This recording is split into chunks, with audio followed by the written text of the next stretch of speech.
Boa noite. Comigo tenho Isabel Pires. Ela é candidata pelo Bloco de Esquerda à Assembleia da República, pelo Círculo do Porto, e vai-nos falar um bocadinho sobre a candidatura do Bloco e o projeto do Bloco para o nosso país. Olá, Isabel Pires. Olá. Muito obrigado pela presença. Ao longo dos últimos anos, o Bloco tem tido alguma responsabilidade nas decisões que vão sendo tomadas. Uma responsabilidade, certo, limitada. O Partido Socialista é quem governa, mas tem conseguido ser alguma influência. O Bloco agora achou que o Partido Socialista não merecia mais esse apoio. Eu perguntava-lhe o que mudou ou o que deve mudar. Sim, obrigada, antes de mais, pelo convite à candidatura também do Bloco de Esquerda. É verdade que nos últimos 6 anos, o Bloco de Esquerda, especialmente na legislatura que foi de 2015 a 2019, tivemos aqui uma responsabilidade do ponto de vista da negociação e existiu um acordo escrito com várias forças à esquerda que permitiu forçar, digamos assim, políticas ao Partido Socialista que está no governo para implementar matérias que se provaram absolutamente essenciais, a questão da subida dos salários, de terminar com alguma política de corte de rendimentos que vinha anteriormente, de valorizar pensões, de olhar para serviços públicos de uma forma completamente diferente. E isso, enfim, foi importante, o Bloco de Esquerda teve esse papel e nós, aquilo que dissemos em 2019 é que estaríamos dispostos exatamente para continuar a ter esse papel. Em 2019, isto tem sido alvo de muito debate durante estas últimas semanas, com os debates entre os líderes partidários sobre quem é que afinal cortou e quem é que afinal não quis um acordo. Eu creio que já existem várias notícias que indicam exatamente que em 2019 o Bloco de Esquerda propôs esse acordo escrito, o Partido Socialista decidiu que não queria e, portanto, viríamos orçamento a orçamento. Acabou por ficar assim. Da nossa parte fizemos e tivemos a abertura para essa negociação orçamento a orçamento e aquilo que nos parece que falhou e que achamos que deve melhorar daqui para a frente foi exatamente esta ideia que o Partido Socialista acabou por ter de que, não negociando e não tendo um acordo escrito de longo prazo, digamos, de uma legislatura com os seus partidos à esquerda, iríamos ver orçamento a orçamento e significou orçamentos que não estavam, do nosso ponto de vista, a responder a prioridades essenciais. Para dar o exemplo, a questão da saúde e depois também com a vinda da pandemia, essa questão agravou-se do nosso ponto de vista. Se me permite, grande parte das bandeiras do Bloco, por assim dizer, são bandeiras que não podem ser resolvidas ou vistas orçamento a orçamento, tem que ser exatamente, por isso é que nós propusemos, exatamente, por isso é que nós propusemos um acordo escrito, porque em 2015, nesse acordo escrito, existiam questões que tinham a ver diretamente com o Orçamento de Estado e, portanto, todos os anos também havia essa negociação orçamental, mas no acordo escrito em 2015 tínhamos de facto ideias de longo prazo que têm a ver com governação e que extrapolam o próprio orçamento. Falávamos na altura de questões de energia, de questões laborais e que estavam ali incluídas no acordo escrito. Por isso é que nós sempre dissemos que era importante elas estarem em 2019 nesse acordo escrito. Porque não existindo essa ideia mais de longo prazo, mais estratégica até, de como é que nós poderíamos evoluir aquilo que tínhamos feito nos 4 anos anteriores, seria essencial, não foi essa a vontade e, portanto, começámos a fazer a negociação orçamento a orçamento. E aquilo que se foi verificando foi também, do nosso ponto de vista, obviamente, uma reticência muito grande por parte do Partido Socialista em ceder, e estamos a falar de ceder de parte a parte, obviamente, claro. Mas em responder às reivindicações que estavam a ser dadas e nomeadamente, reivindicações que nós sabemos que não eram estritamente orçamentais, muitas delas, e, portanto, desse ponto de vista, não havia perigo orçamental, digamos assim, de elas serem implementadas.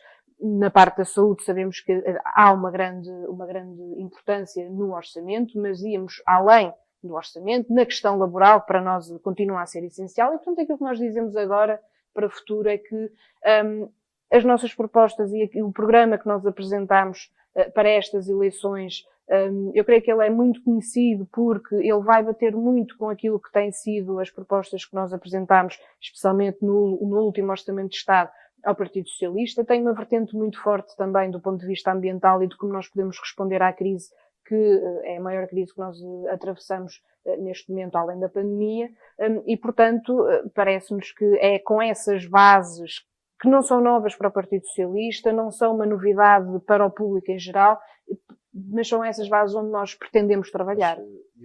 Eu perguntava, o Bloco bate-se por melhores salários, por qualidade de trabalho. Nós, neste momento, temos um país com salários, um salário mínimo baixo face a custos como a habitação, transporte, por aí fora. Temos um salário médio, nem vale a pena falar, porque estagnou, né? Depois, ao mesmo tempo, temos uma carga fiscal, de certa forma, elevada. Temos também um país inundado por empresas de trabalho temporário, que não é mais do que uma camuflagem da precariedade laboral. Que rumo deve ser seguido para conseguirmos começar a estabilizar, sobretudo, a igualar socialmente mais as pessoas, do ponto de vista do Bloco? Sim, essas questões para nós são centrais e, aliás, parte delas acabaram por adquirir uma importância muito grande na própria negociação ou tentativa de negociação do último Orçamento de Estado. Exatamente. Referiu muito bem a questão das empresas de trabalho temporário e de outsourcing. O outsourcing, que aliás o Estado é neste momento um dos maiores utilizadores, nomeadamente numa grande parte, falamos de cantinas, falamos de limpeza e falamos de vigilância. Estamos a falar de empresas cujo único objetivo é ser um intermediário de uma relação laboral e, portanto, ficar com parte do salário que deveria ser do trabalhador. Temos a questão dos salários. A questão dos salários para nós é muito importante porque a subida do salário mínimo que foi conseguida a partir de 2015, sempre gradual, é muito importante e eu acho que ninguém consegue negar essa importância, mas já ainda na legislatura anterior a 2019 vínhamos alertando para o problema do salário médio, porque eles foram-se aproximando cada vez mais, os salários médios estão mais ou menos por volta dos 800 e tal euros, o que é manifestamente baixo até se formos comparar com outros países europeus e também com o aumento do custo de vida e a inflação que tem existido, e portanto achávamos que era já antes de 2019 importante olhar para esse problema. Há várias formas de poder resolver aqui esta questão. Obviamente que nós vemos em alguns setores de atividade que os lucros que são tidos não correspondem a aumentos salariais anuais devidos aos trabalhadores e, portanto, há aqui uma questão mais de fundo do próprio funcionamento da economia que está, sabemos, fora das mãos do Parlamento, mas que é preciso discutir. E aquilo que nós temos dito, eu creio que é bastante perceptível, a própria lei laboral, o Código do Trabalho, acaba por ter influência na forma como os salários aumentam ou estagnam, ou ficam estagnados. E, por exemplo, e temos batido muito nesta tecla, porque nos parece que a evidência dos últimos meses, especialmente o último ano e tal, tem demonstrado isso. A parte que está no Código de Trabalho sobre os despedimentos coloca uma pressão muito grande sobre o aumento salarial, sobre a possibilidade de negociação de aumentos salariais, porque é muito barato despedir e, portanto, as empresas, as grandes empresas, obviamente, acabam por preferir ter alguns problemas ou fazer despedimentos coletivos e temos visto setores da nossa economia que estão a proceder a despedimentos coletivos que são muito complicados de gerir, porque acaba por ficar mais barato do que encetar uma negociação para o aumento salarial. E, portanto, desse ponto de vista, por isso é que nós batemos tanto pela alteração e pela retirada das normas da Troika, que ainda lá estão, do Código do Trabalho, porque elas também são importantes para pressionar para cima a própria negociação que tem que existir para os aumentos salariais. Ao mesmo tempo, nós temos grande parte não, mas temos já uma franja muito substancial da nossa população que não está a ter direito a um direito consagrado na Constituição, que é uma habitação digna. Temos muita gente que ainda tem um teto de condições miseráveis e outros que não podem ter um teto melhor, porque temos uma habitação a custos, sobretudo nos grandes centros urbanos, que ao mesmo tempo é onde existe o emprego e a capacidade de trabalho, com custos incomportáveis para uma família normal. Como é que se resolve? Limitando as rendas, colocando mais habitação social no mercado. Isto é um tema que está, ano após ano, está em cima da mesa, mas a solução vai tardando e o problema vai se agravando. Sim. Por um lado, a questão da subida dos salários aí é absolutamente essencial, porque nós percebemos que com a subida das rendas, enfim, já não vou falar... Depois os senhorios também subir as rendas outra vez.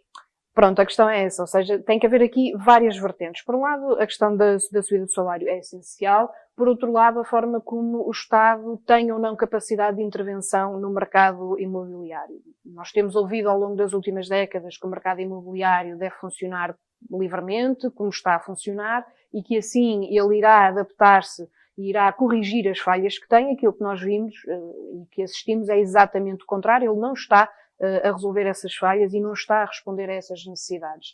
E, portanto, nós temos defendido ao longo dos anos que o Estado possa ter esses mecanismos de intervenção, nomeadamente na questão do preço. E não é uma ideia assim tão exagerada e tão radical como às vezes querem fazer passar. Há países europeus e há cidades europeias, se formos para Berlim, por exemplo, ou até Barcelona, tem existido essa tentativa de limitação de preços máximos de renda, por exemplo. Mas, por outro lado, é preciso a questão da habitação pública, mais do que habitação social, porque esses programas de habitação social estão direcionados a franjas da população, de facto, com dificuldades muito maiores do que, se calhar, as pessoas que têm um rendimento, lá está, um rendimento médio e que mesmo assim não conseguem arrendar uma casa, enfim, num sítio mais central, num meio urbano, etc.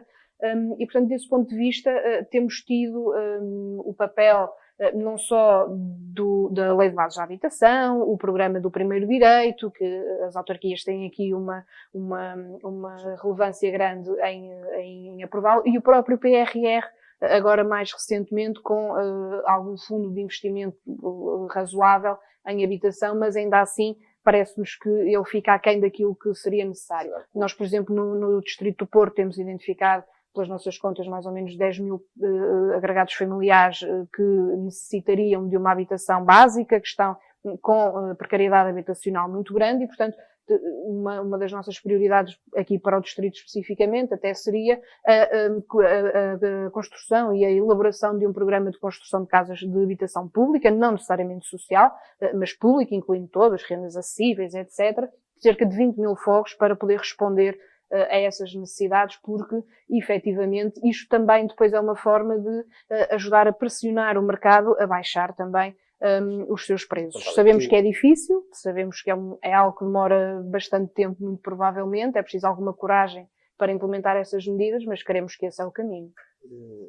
A Isabel Pires é candidata pelo Círculo Eleitoral do Porto, mas depois, chegando a Lisboa, insere-se na bancada do Bloco, onde, por norma, os partidos têm disciplina de voto e, pronto, ela tem que ser cumprida. Eu perguntava-lhe que tipo de pressão regionalista, se me permite a brincadeira, consegue fazer um deputado depois em Lisboa com essa tal disciplina de voto dos partidos, porque acabamos por a decisão está, grande parte dela sediada em Lisboa, o grosso das forças partidárias e, por norma, a decisão está em Lisboa, e um problema em Lisboa é muito diferente de um problema no Porto, ou em Braga, ou em Coimbra. Como é que depois se consegue fazer esta pressão e fazer verdadeiramente a diferença para... Sim. A bancada do Bloco de Esquerda não tem por hábito ter disciplina de voto. Sabemos que há outras bancadas que o têm. No caso do Bloco de Esquerda... A voto acaba, por norma... Acabamos por coincidir. Nós temos reuniões semanais, onde discutimos as várias questões que vão ser votadas naquela semana ou na próxima semana, e, portanto, temos sempre esse trabalho de aprofundamento e de discussão entre todos nós relativamente aos temas, mas, ao contrário de outras bancadas, não tem existido nos últimos anos, pelo menos desde que eu estou no Parlamento, essa disciplina de voto. A pressão que tem que ser utilizada faz parte do nosso trabalho interno também, não é? Ou seja, nós, e aliás, quando nós apresentamos as propostas mais gerais, nacionais, seja na saúde, na educação, na questão da habitação, dos transportes e da mobilidade, nós já de si temos que olhar, e creio que é essa a tentativa que fazemos também, olhamos para essas propostas também do ponto de vista de coesão territorial e de tentativa de que estas propostas possam ser aplicadas e que beneficiem todo o território. Obviamente sabemos que depois há questões muito específicas de cada distrito. Sei lá, aqui no Distrito do Porto temos tido a discussão da EFASEC, é muito específica aqui do distrito. No próprio Distrito do Porto, à medida que o raio vai alargando, os problemas vão sendo completamente Exatamente, e se nós formos falar de problemas de mobilidade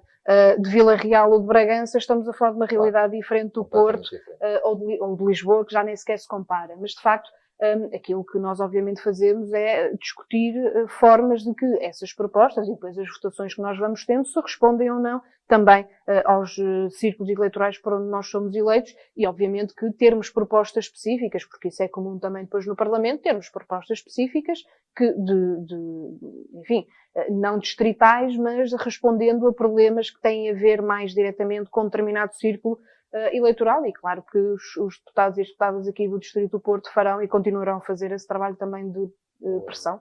O Bloco tem sido muito assertivo em dizer aos portugueses que não a uma maioria absoluta e não a um Bloco central, algo também que está em cima da mesa com, por vezes, o namoro que vamos vendo entre António Costa e Rui Rio. A pluralidade no Parlamento é importante e, ao mesmo tempo, até que ponto deve ser essa pluralidade? Porque temos, só aqui no Círculo do Porto, temos 19 candidaturas a votos e a minha pergunta era mais, não corremos o risco também com demasiada pluralidade de termos agora uma estabilidade que nos leve vários meses, por exemplo, ao exemplo que aconteceu aqui nos nossos vizinhos espanhóis? Eu acho que a pluralidade é sempre importante e num regime democrático como aqueles que nós vivemos, ainda bem que existe essa possibilidade. Os partidos estarão preparados para fazer cedências uns aos outros e criar sinergias? Pronto, a questão é essa. Eu acho que desde 2015 até 2019 se provou que, de facto, essa abertura existe e é possível fazer esse trabalho de convergência mesmo com forças que, genericamente e aparentemente, estão mais próximas, mas que têm divergências até algumas bastante profundas entre si, nomeadamente entre nós e o Partido Socialista. Há matérias que nós temos consciência e toda a gente sabe em que divergimos, mas onde foi possível fazer esse trabalho, que obviamente não é um trabalho fácil, mas é um trabalho possível de negociação, de conversação, de chegar a consensos, de chegar a propostas que se possam aproximar de todas as forças políticas. E, portanto, tanto maiorias absolutas como o centrão, não é? Que agora voltou outra vez para cima da mesa, parecem-nos que são soluções muito pobres para esta riqueza também que a própria discussão nos dá. Se em 2015 não tivesse existido esta conversação entre várias forças que têm perspectivas diferentes da sociedade, propostas diferentes para responder à economia, se não se tivessem juntado e chegado a algum acordo, não teríamos tido os ganhos que tivemos, a nível de aumento de salários, fim de corte das pensões, etc, etc, etc. Ao mesmo tempo que tivemos pontos de convergência, tivemos pontos de divergência, mas é assim que funciona. E quando temos que votar de forma diferente, votamos de forma diferente, e isso faz parte da democracia, faz parte do funcionamento do Parlamento, e, portanto, percebendo a pergunta, não creio que mais diversidade seja um problema para a democracia, pelo contrário. A justiça deverá ser uma verdadeira prioridade de um próximo governo. Há uma sensação generalizada de impunidade por parte, sobretudo, dos poderosos e do grande capital, daquela teia de corrupção. Elite financeira, acima de tudo. Sim, temos casos de corrupção que passam anos em tribunal e que as pessoas até se esquecem quando aquilo um dia se der alguma coisa, já ninguém se lembra sequer que aquilo está a existir. Não é por aqui que se está a descredibilizar o Estado e sobretudo a classe política. Não acaba depois por passar no fundo estão no Parlamento, são pessoas completamente distintas, mas acabam depois por estar os 230 no mesmo caldeirão, se me permite, aos olhos do povo. Não é urgente acabar com isto para acabarmos com a abstenção, com o alinhamento da política e sobretudo para começarmos a acreditar novamente na figura do Estado. Sem dúvida, eu acho que, enfim, são 230 deputados e deputadas, mas eu acho que tem ficado evidente também formas de funcionamento muito diferentes entre os vários partidos, mas percebo que a imagem por vezes passa para fora. Exatamente, aliás, nós temos feito distribuições em feiras todos os dias e sabemos o que é que ouvimos e, portanto, eu tenho perfeita noção também de que existe muito essa ideia. Só pela justiça é que isto pode mudar.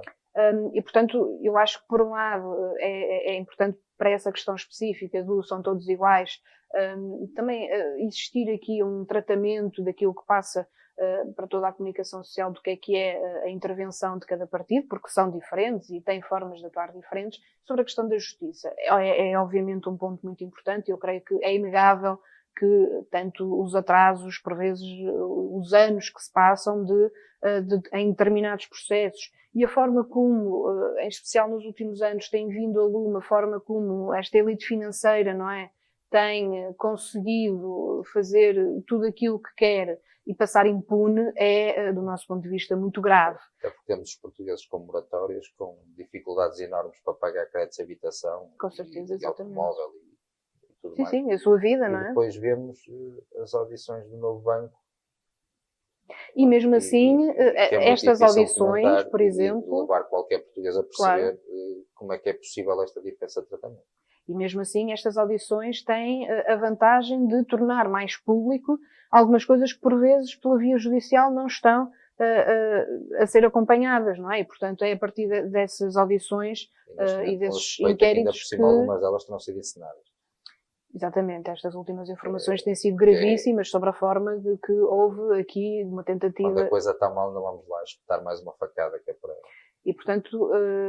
eu creio que o trabalho que tem sido feito nessas comissões de inquérito, por exemplo, tem a vantagem de passar para o público informação e criar também uma reivindicação de que a própria Justiça olhe para essas questões, aquilo que está a ser dito naquelas comissões de inquérito e que possa existir uma investigação devida e, eventualmente, alguma decisão. Temos a questão das decisões e do tempo que demoram. Mas é uma prioridade para o Bloco tornar a justiça mais célere e eficaz. Isso será sempre uma questão extremamente importante e temos dito ao longo dos anos. Precisamos é que também exista um enquadramento legal, nomeadamente para este tipo de crimes que têm a ver com a finança, que possam de forma mais expedita e também de forma mais clara ser punidos, ou então também acabar com alguns regimes que, do nosso ponto de vista, não deveriam sequer ser permitidos. Temos falado muito da questão dos offshores e da proibição de offshores, porque, de facto, alguém que coloca o seu dinheiro num offshore está necessariamente, ou parece-nos pela experiência, que poderá estar a tentar esconder de onde é que veio aquele dinheiro e, portanto, não sendo ilegal colocar o dinheiro num offshore, provavelmente a forma como aquele dinheiro foi adquirido poderá ser alvo de alguma investigação. E, portanto, ou o mecanismo dos vistos gold, por exemplo. E, portanto, além da própria justiça, há outros mecanismos legais que ainda se mantêm no ordenamento jurídico português que, parece-nos a nós, potenciam essa ideia de que existe impunidade e que quem mais tem pode fazer aquilo que quiser, da forma que quiser, sem ser responsabilizado pelos seus atos. E, portanto, há aqui estas duas vertentes que nos parecem muito importantes. No limite, por exemplo, voltando à questão laboral, como é que... Em Portugal discute-se muito a produtividade. Colocava-lhe a questão de outra maneira. A suposta falta de produtividade não será um problema de motivação. Isso porque um trabalhador houve meses de negociação de uma subida de salário, por vezes a discutir 5 euros para aqui ou 10 euros para lá, e depois vê uma divisão de dividendos na empresa onde trabalha de largas centenas de milhares de euros, e prémios e extras e muito mais. É difícil um trabalhador ter motivação e ser produtivo quando lida com isto, quando não se sente minimamente recompensado. Sim, quer dizer, para nós é muito evidente que a questão salarial é fundamental para a questão da será produtividade. Mesmo a questão de produtividade. Não, quer dizer, as coisas estão ligadas. Ou seja, alguém que trabalha 8 horas por dia e se calhar até trabalha por turnos e trabalha à noite e que recebe próximo do salário mínimo, num trabalho que se calhar até tem alguma penosidade física, provavelmente não vai estar tão motivado quanto poderia para o seu trabalho. Portanto, esta discussão sobre a produtividade em Portugal tem muito a ver com a questão salarial e tem a ver também, eu acho, e já há alguns estudos que indicam esse caminho e, enfim, o próprio Partido Socialista colocou a questão do horário de trabalho em cima da mesa. Eu creio que também a própria questão dos horários de trabalho é muito importante para esta produtividade. Outros países têm feito algumas experiências de redução do horário semanal de trabalho e verificam que a produtividade acaba por aumentar, não é? Porque as pessoas têm mais tempo para as suas vidas, para se autorrealizarem e fazerem aquilo que mais gostam e mantêm salários ou sobem salários com menos tempo de trabalho e a produtividade aumenta. E, portanto, eu creio que esta ideia, por vezes que temos que trabalhar o máximo de horas possíveis, às vezes se for preciso quase 24 horas, e que é assim que aumentamos a produtividade, Eu creio que já não estamos no século passado e, portanto, acho que essas ideias têm que ser rebatidas. Aumentar salários, dar melhor condições, eventualmente diminuir o horário de trabalho, serão sim boas pistas para essa questão. Quando falamos em travar a devastação do SNS, eu perguntava-lhe, essa devastação está a ser resultado de más políticas, falta de investimento, ou, por exemplo, neste momento, como de certa forma defende o governo, simplesmente o efeito da pandemia que alocou grande parte dos recursos ao seu combate?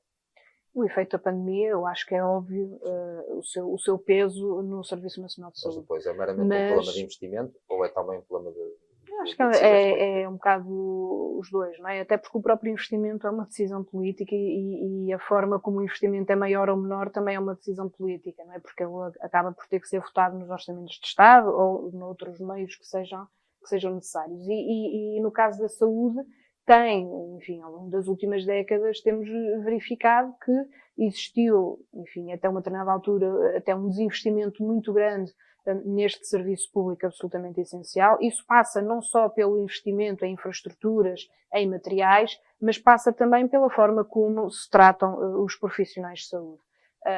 Médicos, enfermeiros, técnicos... Sim, nós tínhamos algumas parcerias público-privadas que aparentemente funcionavam.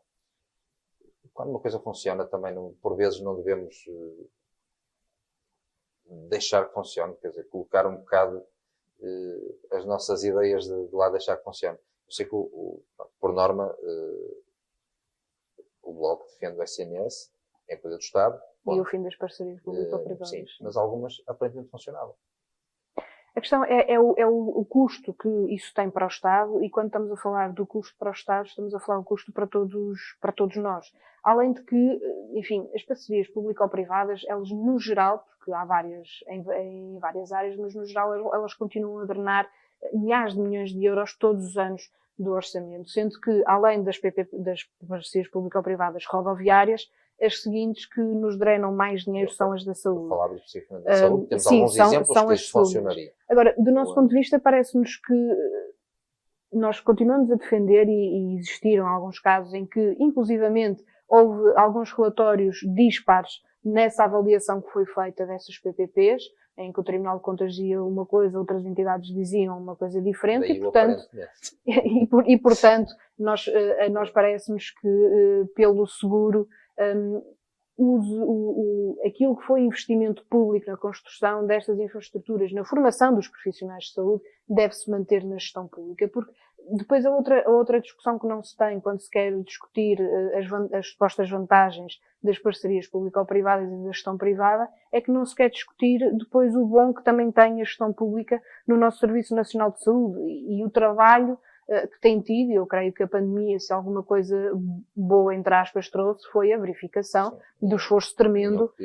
Exatamente, nenhum português coloca hoje em dia em causa o esforço que o Serviço Nacional de Saúde e os seus profissionais têm. Agora, estamos na situação em que estamos, onde temos direções hospitalares a demitirem-se, temos, enfim, horas extraordinárias sem fim acumuladas nestes profissionais de saúde. Obviamente que isto não foi tudo fruto da pandemia, mas foi fruto desse tal desinvestimento ao longo dos últimos anos e também aqui, por exemplo, na discussão do último Orçamento de Estado, uma resistência muito grande por parte do Partido Socialista em avançar de forma mais corajosa e mais veemente para formas de valorização dos profissionais de saúde, a nível de carreiras, a nível de salários, que não está a acontecer até agora. De certa forma, o nosso país também não é um problema de falta de dinheiro. É que depois todas as ideias... Há falta de dinheiro, mas depois temos os negócios como os das barragens com a EDP, onde podíamos ter ido buscar 100 milhões de euros, por exemplo, ou aquele dinheiro ou aquelas verbas que são muito avultadas, que depois acabam por todos os anos ir ou para o sistema bancário diretamente, sem depois haver nenhum escrutínio sobre isso, ou para as próprias PPPs, lá está, ou até para as contratualizações que têm existido com o próprio privado. Já para não falar do orçamento suplementar, por exemplo, na área da saúde, que ficou praticamente todo por executar. Existia o dinheiro, o governo é que decidiu não o executar e, portanto, o dinheiro existe e nós conseguimos arranjar forma de aumentar as receitas do Estado com algumas destas medidas. Está a ser mal aplicado e mal aplicado. Ele está a ser aplicado de forma diferente. E onde poderíamos ir buscar dinheiro, também por escolhas políticas, não estamos a ir buscá-lo. Temos a questão dos vistos gold, enfim, o offshore da Madeira, etc, etc. Isabel, olhando agora um bocadinho aqui para o Distrito do Porto, eu perguntava-lhe quais são as principais áreas a necessitar de intervenção do ponto de vista do bloco: transportes e habitação? Sim, nós apresentámos já as nossas prioridades para o distrito e, enfim, entre as principais estão a questão da mobilidade e dos transportes, a questão da habitação para o distrito, e também, de alguma forma, a questão ambiental, nomeadamente com a poluição de alguns rios aqui no nosso distrito.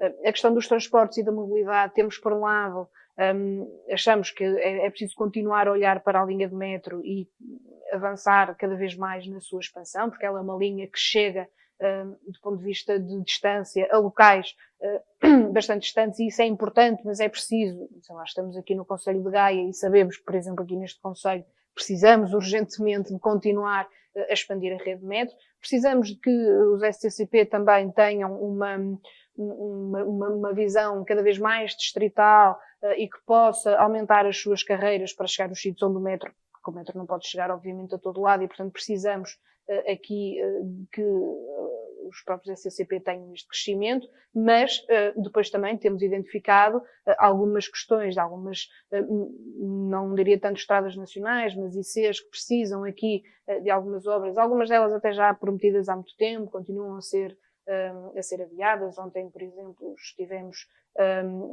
junto da zona do IC35, que é uma promessa há muito feita, mas que as obras continuam a não ter seguimento. Temos depois as SPUTs, exatamente, onde nós sabemos que, enfim, em zonas onde não há alternativa rodoviária, acabam por ser penalizadoras para as populações, para a economia também da região. O custo, todos os dias vai picando e ao final do mês é acabado. São custos para as famílias e para as empresas também bastante grandes, por isso é que tem que se criar aqui alternativas viáveis e acabar esses pagamentos que, do nosso ponto de vista, também não têm sentido. A questão da habitação, disse há pouco que temos este plano das 20.000 casas públicas, habitações públicas no distrito que possam responder a esta matéria. Falei também da questão ambiental, porque temos também aqui a ideia, e temos ido aos locais de algumas indústrias que têm sido muito poluidoras dos nossos rios, que vão dar ao Rio Douro, e, portanto, do ponto de vista ambiental é preciso salvaguardar também estas questões. Nas prioridades que apresentámos também falámos da questão da EFASEC, porque é uma questão incontornável para o Distrito do Porto, eu diria para o país, na verdade, porque é uma empresa muito potente para a nossa economia portuguesa, e, portanto, até tem sido discutido agora ultimamente, este privatiza, não privatiza, se o governo consegue ou não consegue. Tinha aqui um interessado, acabou por não, a DST acabou por não avançar, mas ainda hoje, creio, o António Costa disse que a intenção continua a ser a de privatizar o mais rapidamente possível. Isso a nós parece-nos um erro. Já no Parlamento, na altura, apresentámos essa alteração, proposta de alteração ao próprio decreto que nacionalizou a EFASEC, para retirar essa parte, porque nos parece que, tendo existido este investimento, existindo este conhecimento que os trabalhadores têm, estamos a falar de cerca de mais de 2.000 trabalhadores aqui implicados, o peso que tem para a economia da região, mas também do país, num setor que é cada vez mais essencial e que tem muito a ver também com a própria energia, e aqui pode haver ganhos também, até porque estamos numa altura de crescimento das energias renováveis, etc., e de outras formas de energia. Aqui a EFASEC tem uma importância muito grande e deve-se manter, obviamente, do nosso ponto de vista, na esfera pública, exatamente por causa disso. Isabel, para quem nos está a ver e que ainda não sabe o que fazer no dia 30, eu pedia-lhe que agora, de forma muito sucinta, para terminar, diga a quem nos está a ver o porquê de votar Bloco e qual é a importância de votar Bloco no próximo dia 30. Eu acho que a importância de votar Bloco tem sido também aquilo que nós fizemos nos últimos anos. Nós conseguimos provar não só que temos propostas sólidas, temos propostas concretas, que são estudadas, que são viáveis, para melhorar a vida das pessoas, para melhorar salários, para responder aos problemas que o Serviço Nacional de Saúde tem, para alterar a lei do trabalho, que ainda tem resquícios da Troika que não fazem qualquer sentido, e, portanto, essas propostas têm vindo sempre também do Bloco de Esquerda, e, portanto, temos demonstrado que temos as propostas, sabemos como executá-las, temos a explicação e as contas feitas para essas propostas e, portanto, precisamos é dessa força também no próprio Parlamento para impor cada vez mais essas mesmas medidas a bem dos serviços públicos, dos salários, das pensões e também do próprio ambiente. Isabel Pires, mais uma vez, muito obrigado pela presença. Obrigada. E um bom resto de campanha. Obrigada. Assim que me está a ouvir, mais uma vez, obrigado por ter estado connosco e até amanhã.